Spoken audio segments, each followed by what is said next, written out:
Eu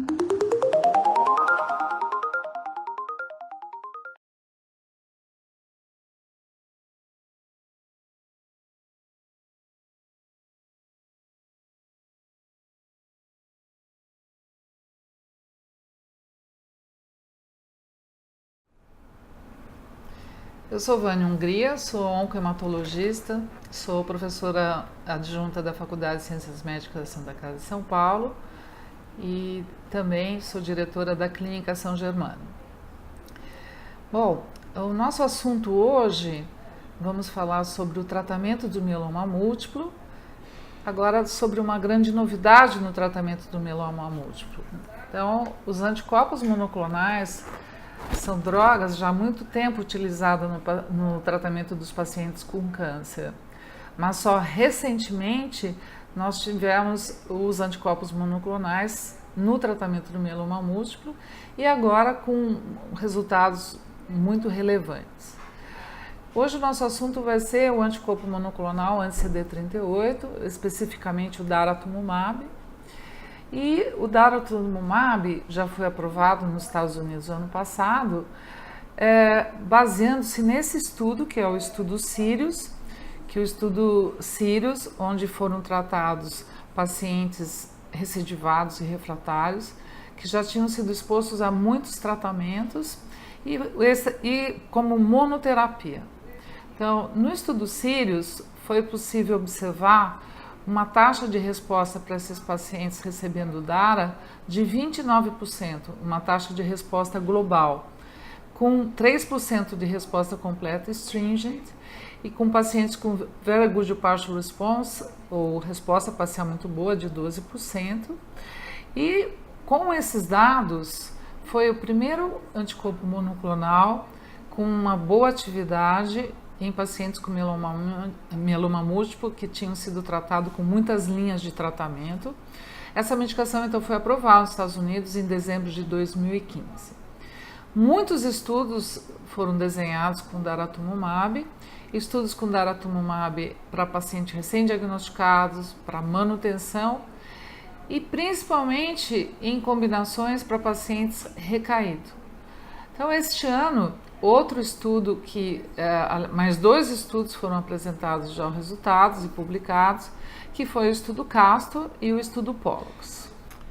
O estudo CASTO, que aqui no Brasil nós pudemos participar, inclusive, foi apresentado esse ano no Congresso Americano de Oncologia, no Congresso Europeu de Hematologia e foi recentemente publicado no New England. No estudo CASTO, foi comparado então ao estudo fase 3, que foi comparado o daratumumab, o bortezomib e dexametasona versus bortezomib e dexametasona para pacientes recidivados e refratários. Como todos nós já sabemos, o daratumumab é um anticorpo monoclonal GGK, anti-CD38 e com uma atividade direta e indireta anti-mieloma. O estudo CASTO foi possível depois que foi constatado então a atividade do daratumumab como monoterapia, principalmente em 2 estudos fase 2, um deles o Sirius, como já apresentamos aqui hoje.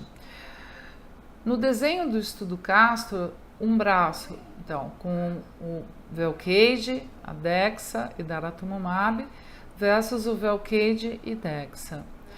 Observando que o daratumumab, o braço do paciente que recebeu o daratumumab, ele recebeu o daratumumab primeiro semanalmente, depois quinzenalmente, e a partir do 9º ciclo, ele recebeu só o daratumumab mensalmente até a progressão.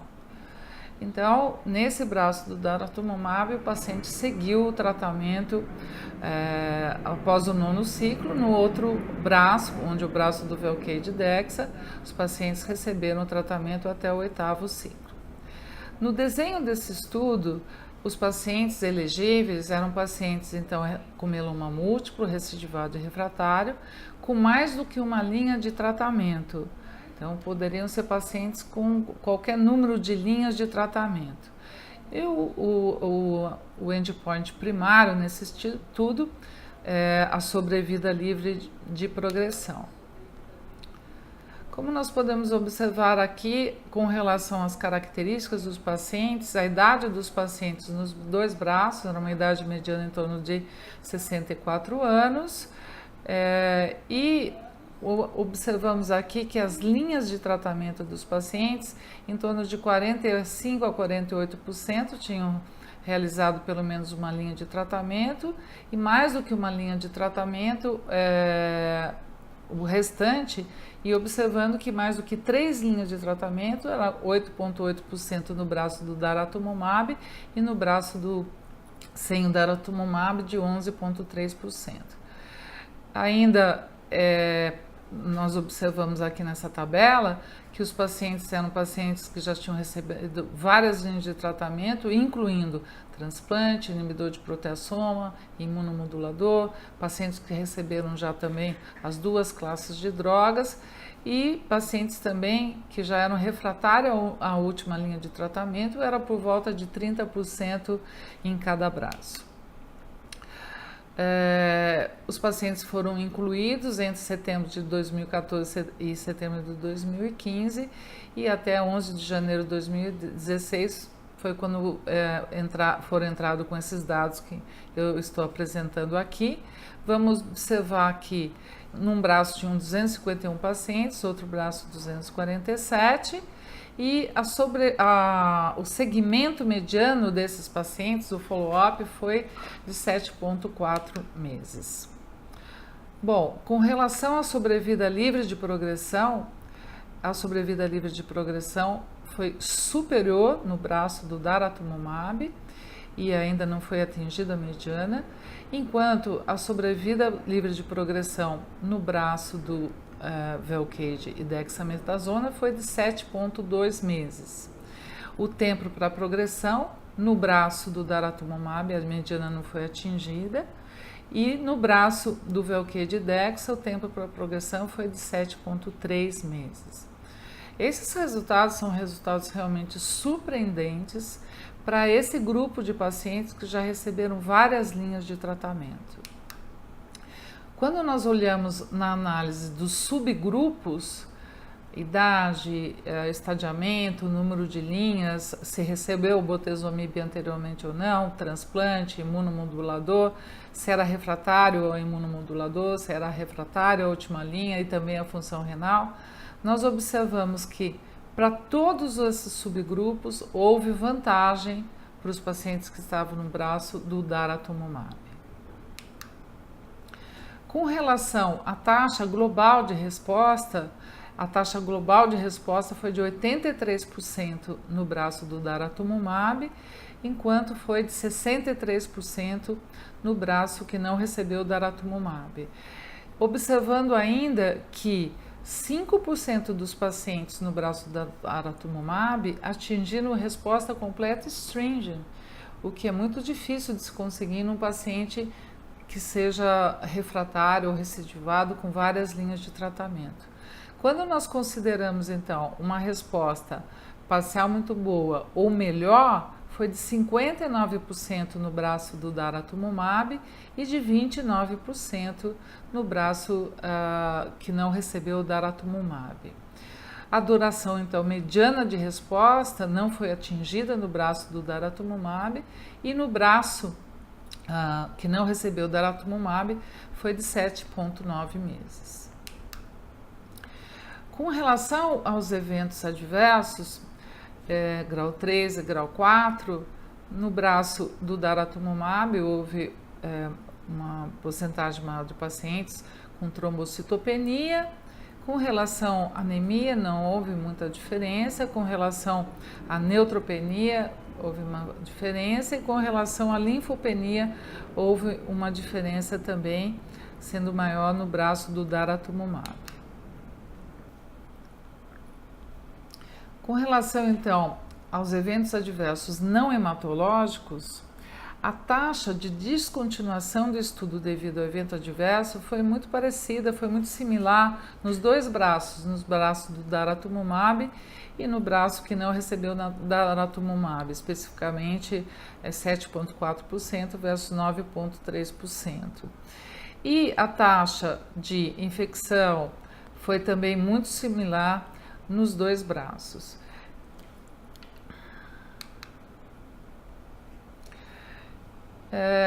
Os anticorpos monoclonais, eles podem ter, é frequente com os anticorpos monoclonais, as reações relacionadas à infusão.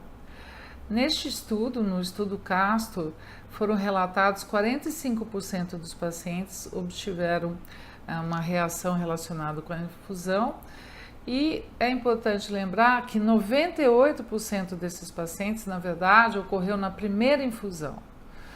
É muito raro um paciente ter uma reação relacionada à infusão nos outros ciclos. O mais frequente realmente é desses 45%, a grande maioria vai ser no primeiro ciclo. E apenas 2 pacientes descontinuaram, saíram do estudo, então, decorrente dessas infusões, das reações relacionadas com a infusão. Dessas reações, o mais frequente, então, foi a dispneia, broncoespasmo e tosse que os pacientes apresentaram. Bom, o daratumumab aumentou significantemente a sobrevida livre de progressão, o tempo para progressão, a taxa de resposta global quando combinado com o Velcade Dexa versus o Velcade Dexa sozinho. Essa combinação, a associação do daratumumab com o Velcade Dexa foi associada com 61% de redução no risco de progressão ou morte. O tratamento trouxe um benefício quando associado ao daratumumab, que foi mantido através de todos os subgrupos que foram avaliados, e a profundidade de resposta foi muito maior no braço do daratumumab, dobrando aos pacientes com resposta parcial muito boa, e resposta completa e resposta stringent, quando combinado com o Velcade Dexa. A toxicidade do daratumumab em combinação com o Velcade Dexa não foi cumulativa no decorrer de todo o tratamento, portanto, a adição de daratumumab ao Velcade Dexa deveria ser considerado, então, como um novo tratamento padrão para os pacientes recidivados e refratários com mieloma múltiplo. Com relação ao outro estudo nesse cenário de paciente recidivado e refratário com mieloma múltiplo, o daratumumab foi testado associado com Revlimid e Dexa e comparado com Revlimid e Dexa sozinho.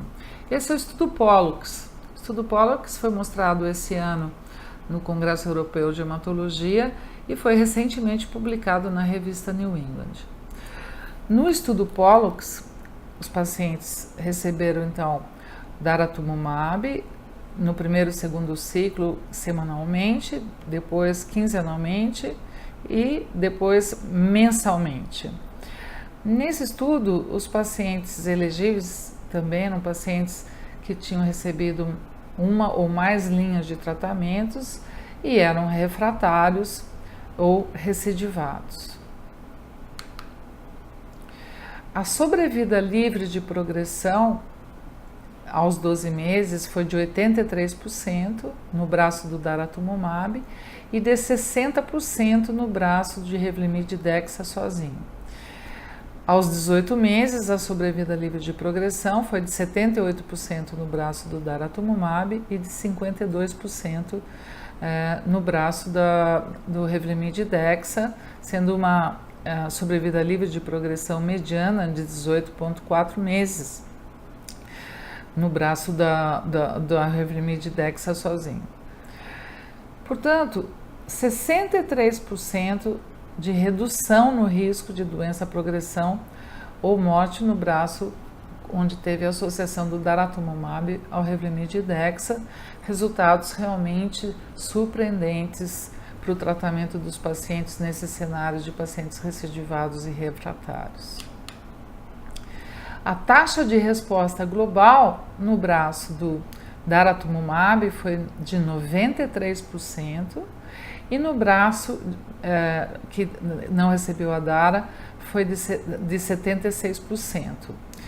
A duração mediana de resposta para o braço do dara não foi atingida ainda a mediana, e no braço do Revlimid e Dexa 17,4 meses, sendo que o tempo para resposta no braço do dara foi de 1 mês e no braço do Revlimid e Dexa de 1,3. Mas o que mais nos chamou a atenção nesse estudo, no POLLUX, foi a taxa de doença residual mínima. Vocês podem observar que a taxa de resposta residual mínima foi muito mais alta, significativamente mais alta nos pacientes que receberam daratumumab quando comparado com os pacientes que receberam Revlimid e Dexa. Esse dado mostra a profundidade de resposta que esses pacientes atingiram. Como nós sabemos, a doença residual mínima negativa é um fator prognóstico muito importante e que provavelmente nos próximos estudos devem ser incorporados na avaliação e muito provavelmente definindo tempo de tratamento ou mudança de tratamento. Os anticorpos monoclonais realmente vieram agora para trazer excelentes resultados para o tratamento dos pacientes com mieloma múltiplo.